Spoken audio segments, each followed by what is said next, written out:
ko brīvdienās aizmaucām copītē. Kā redzams, mūsu laiks viss perfekti. Bet, ko gribēju jums pateikt? Atbraucām ietrastēt Colorado peletītes. Pēc smaržas jau ir perfekti. Re, kur šitāds stiklīgs, 2 veidi. Te ir dudī ar alerīti. Pašlaik, cik ir zināms, bija pa nakti cops. Es atbraucu pats ap 12.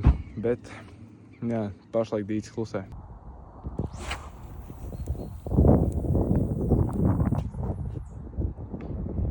Rieksiņš, dudī un kāņepīte.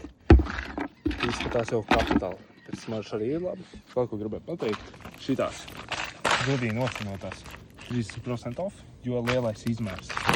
Bet, kā redzam, mierīgi sāk ar šo visu kārtību. Mierīgi var dabūt to pašu smaržu, garšu, efektu, bet vienkārši lētāk. Un kā arī es pieliku viņas kombā, viss sagriezt, sagrindots, bišķi mazāks izmērs, dažādi frakcija, tā kā es domāju, ka strādās. Arī tā jau tradīcija, bišķi jau ir jāizceļās. Procā kāciņš, cerams, ka uz šitā arī izšaus. Un runājot par barošanu, kā es domāju, augstā laikā ir vērts barot? Vai tomēr, tā, vēl nevajadzētu? Kā viņš jau baro. Bet runājot par barību, kā es domāju, no šitā ir jēga vai nav jēga? It kā es saku, izraisa apetīti zivtiņām. Nu ko? Tāpat ietestēsim.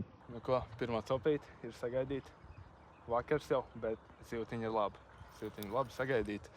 Un tomēr Colorado peletītes strādās tikā ļoti labi.